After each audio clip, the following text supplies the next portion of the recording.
Juraj Slafkovsky just joined two extremely exclusive clubs in NHL history, and despite him breaking all these other records, this newest statistic might just be the most interesting and impressive of them all. We have to get into this new club that he has joined. Plus, Jacob Fowler leading Boston College with another absolutely stellar performance to put them into the Elite Eight. And we got to talk a bit about Adam Engstrom and some incredible stuff that he's done over in the SHL. So you'll want to stick around for all of that coming up on this episode of Habs Digest. Jesse, we're first going to get into Adam Engstrom and a bit of the SHL. And, well, if you guys weren't aware, Adam Engstrom, of course, playing for Rögle, they were recently up against the best regular season team in the SHL in Färjestad. And how did they do, you ask? Well, they were a fairly low-seeded team, Rögle, of course. Well, they swept them. They swept the best regular season team, winning 6-2, 3-0, and then back-to-back overtime wins to send them to the next round versus Växjö. And Växjö actually has Habs prospect Filip Eriksson, who we have done a couple of videos on, so feel free to check those out.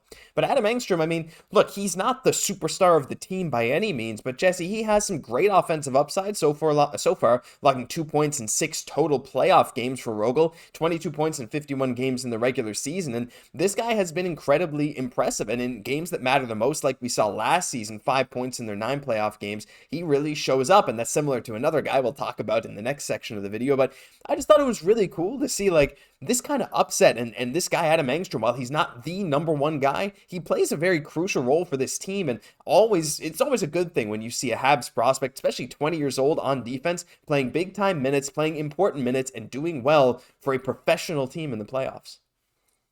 Absolutely. It's an exciting time of the year for us as Habs fans, that we have so many of our prospects that are in the playoffs. And here's really the opportunity to really see what they're made of when it really matters. And of course, upsetting, the top team in the league, and not just that, but sweeping them. That's amazing to see, right? So obviously he's contributing as well as a defenseman, a little bit of that offensive upside. It's nice that he's getting on the scoreboard with the 2 points as well. And going to be facing up against Eriksson very shortly. Another not so talked about, prospect for the Habs. We have so many. It's like we almost take them for granted. But what a lot of these guys are doing right now, like Engstrom is that kind of that dark horse that we need to keep an eye on, because I'm really excited to see him in North America and what he'll do on this ice surface. Yeah, when you're ranking Habs prospects by upside versus how much they're being talked about, I think Adam Engstrom has the biggest delta between those two, because he is he legit shows the pedigree to be. Now, I'm not going to go say he's going to be a top 4 defenseman for his whole career. No, I mean, his upside is probably second pairing, maybe more realistically third pairing or high tier AHL if we want to just be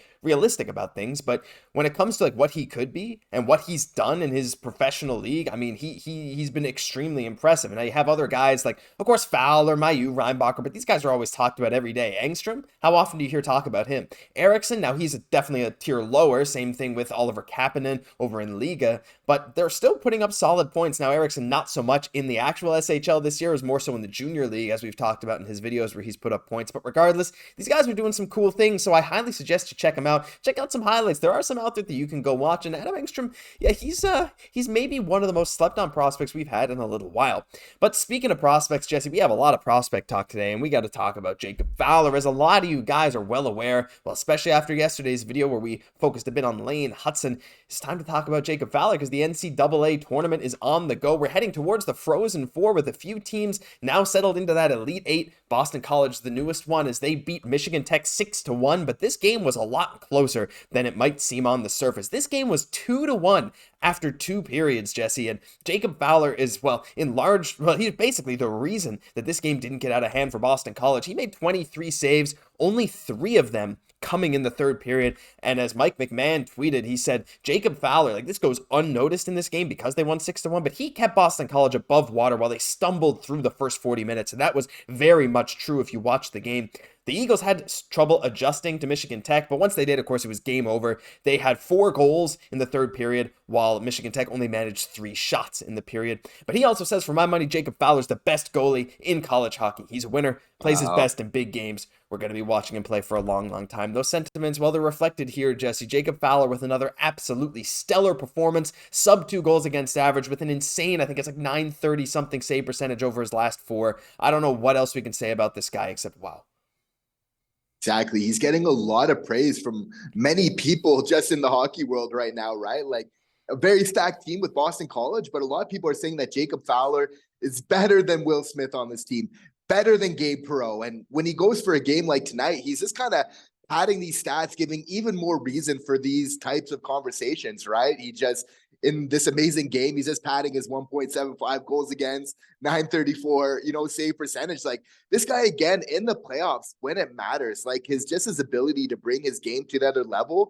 And even when Boston College wasn't having their best game, to just kind of hold them through in the meantime. I mean, that's exciting to see, because you need that from your goalie sometimes. Your team's a little bit late, kind of playing in the game, arriving for the game, right? So to have your goalie that can kind of hold it down for you in the meantime, in a very big game in the NCAA playoffs here.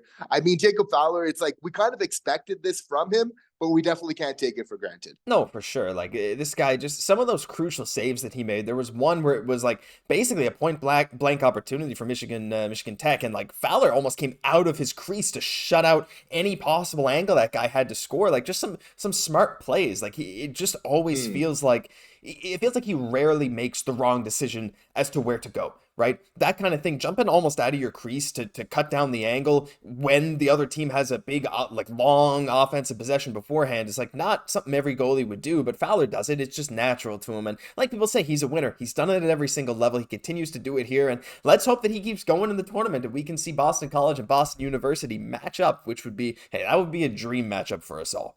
But let's move into the final topic of the video. Look, we've talked about Slaf a lot. There's a ton of Slafkovsky stats. Of course, he currently holds the longest point streak that's active in the NHL. I don't know if you guys knew that. Nathan MacKinnon's huge, 19-game point streak got snapped last night. And, well, that leaves Slaf actually as the longest active one at 9 games in the NHL. But that's not what we're here to talk about. We got some other stuff to talk about, Jesse. And I want to get into some crazy stats. So these might seem cherry-picked, but I don't think they are.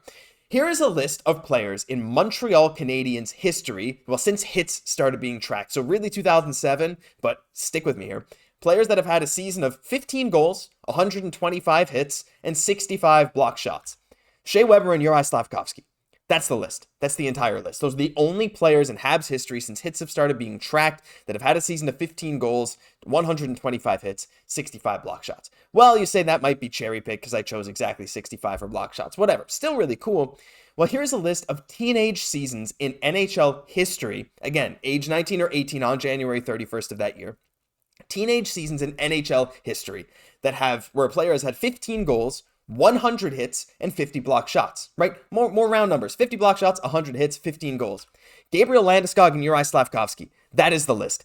Unreal stuff, Jesse. We got a Marty quote I'm going to get into now. I just want to get your first reaction to these stats, because to me, like, it's just showing, like, you have one list with this kind of stats, him and Shea Weber, the other one, him and just Gabriel Landeskog, one of the most well-respected captains, and one of the top players in the NHL when healthy. Unbelievable. Up there with legends, and what a skill set to be able to hang with Shea Weber and then also Landeskog, these two different categories, different types of players, but that's who Slaf is. Maybe he's the new unicorn on this team just because he does a little bit of everything, right? Like, again, the hits that he's doing last night, we saw him throwing his 230-pound frame around on the ice.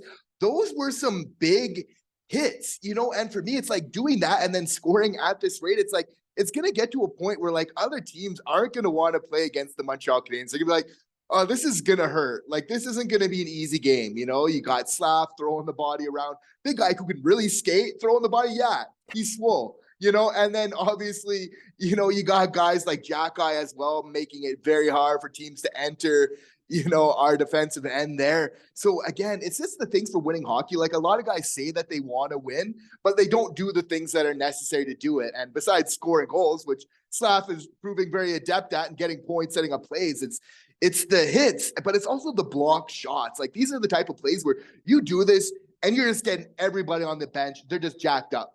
And this is what leaders do. And this is what Slaf is proving early on in his career. He's a young leader, because this is a thing where when these players see this, they up their game. There's no way when somebody's doing this, you don't want to be the guy on the ice not doing that. You stand out like a sore thumb. So it just gets everybody to buy in. That's why we've been so competitive this year. So you got to feel like if Slaf is just getting a better supporting cast around him and then just kind of doing the type of things that he's doing, obviously that's a formula for winning hockey games. he's already getting some incredible respect on his two-way game and just his overall impact. And like, I mean, you couldn't have said it any better. And like Marty St. Louis reflects a lot of those thoughts in a recent article from Stu Cowan in the Montreal Gazette. He spoke to Coach Marty, and I'm not going to read this whole thing, but stick with me here. I'm going to read parts of it, the important parts. He said, I wouldn't say it's one thing talking about Slav. I know you see the success he's had during games, but there's so much more away from the game. He's working on a bunch of stuff. He does a lot of extra stuff. And when you're after something, you're genuinely after it and you want to be successful, you can't do the bare minimum. He said, and Slav has done that. Whether it's the gym, after practice, before practice, whatever it is, Slav just wants what's best for the team. It's not about him. He really wants to be a part of what Montreal has, and he's working really hard to help the team's success. And it's those things. You see it in every single interview. This guy is extremely confident. He doesn't care about his own stats. He understands, I'd like to get better. Here are my weaknesses. Here are my strengths. But it's not about me. It's about winning. He's the first guy off the bench when they can get a win. He's going straight to Primeau to give him a hug. Like, this guy is all about the team. He's all about his teammates, and that success comes from that when you also put in the hard work. I mean, I don't know how many more words I have to say about Slafkovsky, but I don't think there's a single thing that makes me doubt his future success. Not when you're putting in that work, right? That's what it's all about. And it's so amazing for Marty to say. I love that quote from him. Like, if you want to be truly successful, and basically like anything in life, you just can't do the bare minimum. You need to kind of do that extra work on the side. Obviously, this is no exception. We know the greats in any type of sport, right? Like, this is what they have to do for the best to really emerge, right? And this isn't lost on Slav, which is amazing to see. But again, like, when you have such a young guy that's so foundational for the rest of your team, how that just affects the rest of your culture, and that, you know, kind of makes other guys want to put in that work. It's been putting a lot of time on his shot, you know, which has been amazing to see. Obviously, Adam Nicholas been fundamental. Just the whole development team, just the organization, I think should deserve a lot of credit for how Slav is doing right now. But I mean, he's doing his part, right? And that's just amazing to see. And, you know, we have every reason for that, you know, just to feel that he's going to continue to do that. And he's going to keep compounding on all these crazy records and crazy clubs he's joining. Who knows what the next one is? Maybe 70 goals in a season? Okay, I'm not going to get ahead of myself. But what do you guys think? These stats are like, I don't know. I don't care if you think they're cherry picked or not. Teenagers with 100 hits and 50 blocks, that can't possibly be cherry picked. All right, let me know what you think down below, because these are some elite clubs he's in. But that'll do it for this episode of Habs Digest. If you enjoyed, leave a like, comment, subscribe to the channel. Help us hit 12,000. You guys are subscribing every single video, and we really, really appreciate every single one of you. I'm Josh Gosse, my co-host, Jesse Poirier. We'll catch you in the next one.